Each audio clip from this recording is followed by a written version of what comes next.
doutrina que tem a caridade como bússola. Uma filosofia que propõe a lei de causa e efeito como explicação para os males humanos. Uma ciência iluminada pela fé.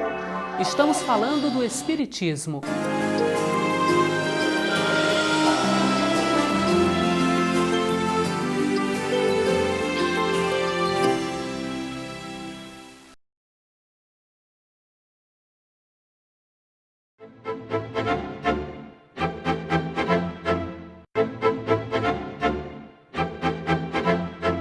Você acredita que na época do carnaval é a época em que as pessoas mais exageram? Eu acredito que sim. Todo mundo acho que extravasa, né, as energias. E tá todo mundo nessa tensão, nesse estresse, eu acho que é o momento de extravasar. Na bebida, no sexo, elas acham que elas podem sair com todo mundo, sair com o carro por aí, noite afora, e toda alegria, curtição, e esquecem das consequências. Eu acredito que sim. Com certeza, mais acidente por causa da bebida, né? Olá, começa agora o programa Transição. É muito bom estarmos na sua companhia. O carnaval está chegando e com ele o uso da imagem da mulher, os excessos, tanto de drogas, bebidas alcoólicas, alguns comportamentos. Por que será que isso acontece? Existe alguma forma sadia de brincar o carnaval? Como se proteger das energias negativas do carnaval? Para responder a essas e outras tantas questões, estamos aqui com a presença do orador, educador e médium, Divaldo Franco. Olá, Divaldo. Muito prazer de retornar. É uma renovada alegria. Obrigado. E o que você tem a dizer aí sobre o carnaval, as origens do carnaval? Segundo a tradição latina, o carnaval é resultado das saturnais, das orgias. A criatura humana tem necessidade de descarregar tensões. E, normalmente, essas tensões eram descarregadas no circo máximo em Roma, quando o imperador oferecia pão e os divertimentos. Depois espalharam-se esses divertimentos pelo mundo inteiro, cada qual com suas características. À medida que o cristianismo se propagou e foi abortando aqueles excessos dedicados aos deuses, foram criadas as festas normais, comemorativas, as celebrações, quando surge o Carnaval de Veneza, que era um carnaval muito ingênuo, de máscaras, de encontros e de encantos. Depois vem a Côte d'Azur, que recebe de Veneza aquelas alegrias, sendo num lugar encantador, daquelas cidades, tanto da França, Mônaco. Então o carnaval foi tomando corpo. Quando os portugueses receberam o carnaval, eles realizavam uma forma de entrudo, que era colocar dejetos em tubos e atirar nas pessoas que passavam na rua. Era algo grotesco. Com a vinda dos escravos da África, trouxeram eles, os nossos irmãos, seus batuques, suas festas, e foi havendo uma fusão.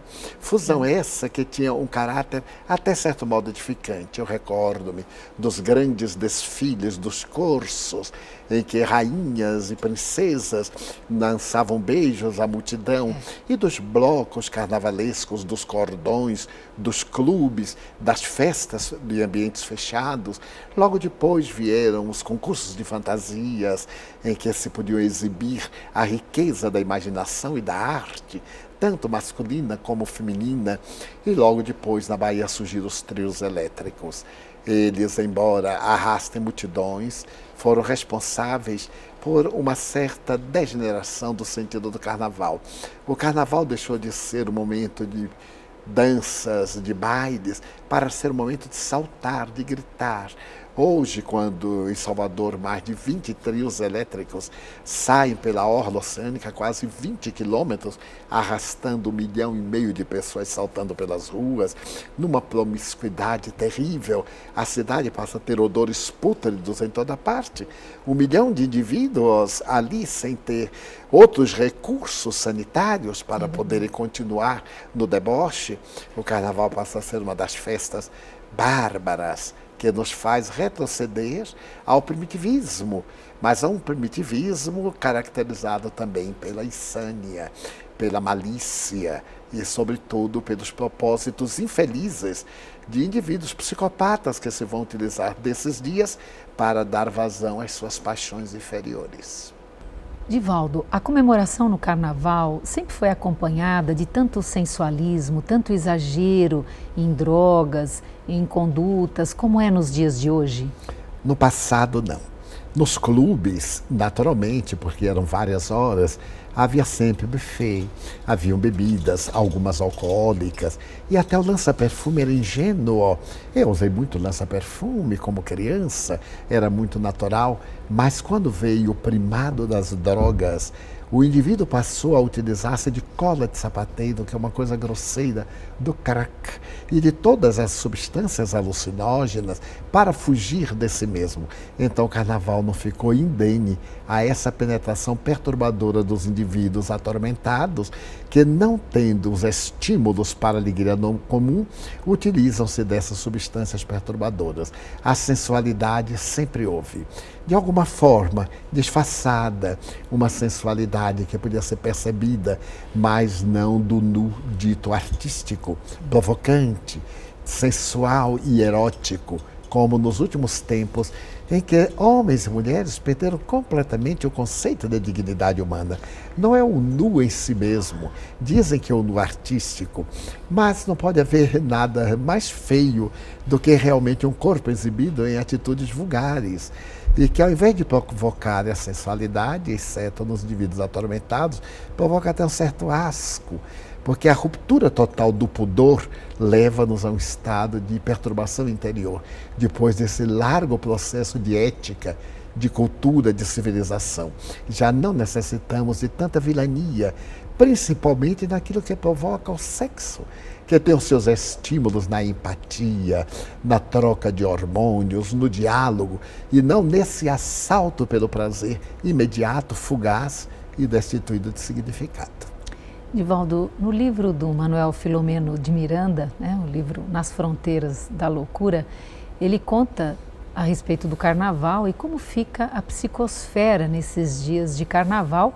Ele fala de uma grande cidade, mas eu vou aí colocar nas grandes cidades. Como fica a psicosfera, Divaldo? Fica terrível, porque não apenas as mentes encarnadas querem aproveitar-se, como as desencarnadas também.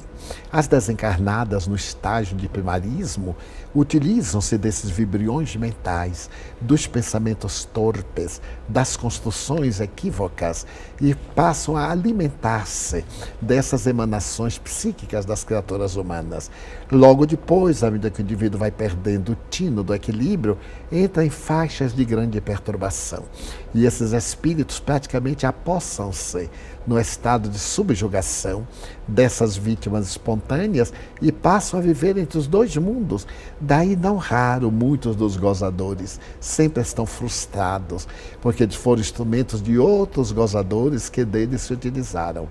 E é curiosa essa perturbação, porque leva verdadeiras multidões, logo depois, ao desfalecimento, às consequências perturbadoras, à análise dos efeitos negativos e ao aborto, porque se aproveita dos dias do Carnaval para os encontros furtivos e às vezes públicos, no meio da rua, sambando, aproveitam-se para manter a comunhão sexual de resultados desastrosos. Então, Divaldo, diante desse quadro, como fazer para se proteger nesses dias de Carnaval? Naturalmente que nós necessitamos de acompanhar os desfiles, são tão bonitos, os carros alegóricos, as pessoas realmente alegres, isso faz parte da vida. Quem dera que nós pudéssemos também brincar em nossas casas, num clube, dar expansão aos nossos sentimentos dentro de um comedimento. Muitos indivíduos recalcam-se durante o ano inteiro para, no Carnaval, assumirem a sua realidade. Então, eu costumo dizer, estão mascarados 300 e tantos dias, 360 dias, e naqueles 5 outros dias eles aí põem para fora o que são. Nós poderemos precatar-nos pela oração, pela vida social, aproveitando para a recreação, para estudo, para a convivência familiar, para procurar construir dentro de si aquilo que é o mundo de paz, na meditação, já que a vida é tão acidentada. Nesse dia de carnaval, que muitos podem dispor como sendo dias feriados, seria ideal que nós construíssemos uma barreira vibratória do bem para poder impedir que essa infestação mental continuasse por sucessivos dias na psicosfera terrestre. Divaldo, no citado livro, Nas Fronteiras da Loucura, cita um trecho onde Bezerra de Menezes coordena praticamente um pronto-socorro espiritual tão necessário nesses dias. Qual a finalidade e como funciona? E aí expandindo para outras cidades, outras situações que vivem a mesma situação. São requisitados milhares de espíritos generosos, não necessariamente espíritos elevados, espíritos de boa vontade que desejam servir.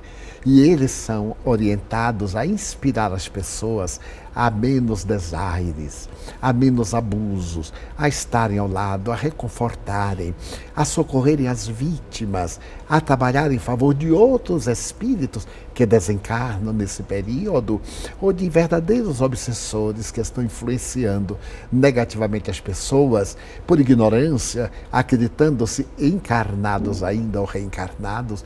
Então, esses mentores trazem-nos, dialogam, realizam a terapia da palavra, levam-nos para esses postos, onde então diminuem a intensidade mórbida.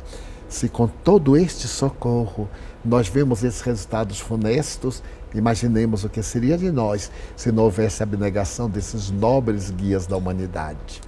E muitos espíritas afirmam que nesse período ocorrem aí um grande número de obsessões, elas aumentam. Por que isso ocorre? Porque as pessoas ficam receptivas e pensam que a vida é um carnaval.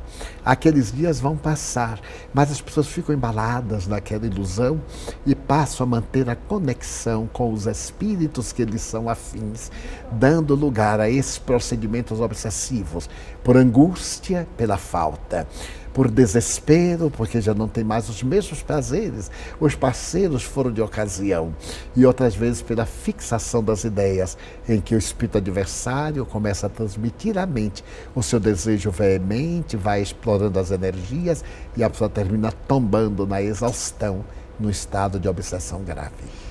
Em outro livro, também de Manuel Filomeno de Miranda, que é Nos Dois Mundos, né? Ou entre os dois mundos, ele se refere a respeito dos lares que se dedicam nessa época e abrem campo aí ao campo obsessivo. Há risco desses obsessores, uma vez terminado o carnaval, permanecerem nesses lares e com as famílias de volta? Sem dúvida, porque as mentes encarnadas prendem-nos através das recordações fruídas e daqueles desejos que não foram atendidos.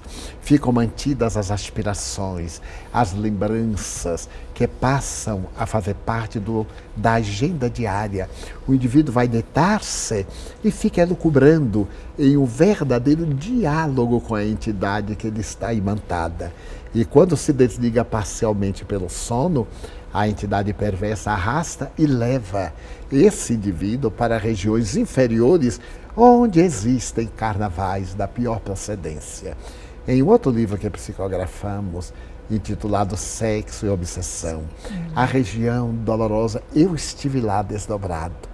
Então eu vi as cenas, o Marquês de Sade, eu tive a ocasião de ver, levado pelos benfeitores, e não posso dizer que fiquei horrorizado, porque fui preparado para olhar tudo com compaixão, com misericórdia. Mas os desfiles que realizavam lá, de carros alegóricos, com as partes sexuais dos indivíduos, a bacanal terrível. Então encontrei também pessoas conhecidas, que faziam parte dos desfiles alegóricos. Então quando voltam ao corpo no dia seguinte, estão extremunhados, estão gastos, as energias saudáveis desapareceram e, por consequência, as obsessões estão instaladas e ficam no ambiente familiar, atraindo outros comensais. Jesus o disse, o espírito mau sai de casa e vai buscar sete. Quando volta, se encontra a casa asseada, não há problema. Mas se ela não está, ação 8 a habitá-la. É uma imagem vigorosa. Esses espíritos têm verdadeiras legiões de amigos como nós. Então vamos buscar os amigos. Veio que aqui o ambiente é propício. Sim. O intercâmbio psíquico, nutriente, é muito bom. E isso ocorre de uma maneira devastadora. Divaldo, o programa Transição está chegando ao seu final. É sempre uma alegria, uma grata satisfação estar na sua presença e ouvir os seus ensinamentos. Obrigada, Divaldo. Obrigada pela sua companhia, pela sua presença. O programa Transição, a visão espírita para um novo tempo, chega ao fim. Na próxima edição, tem muito mais para você. Te espero. Até lá.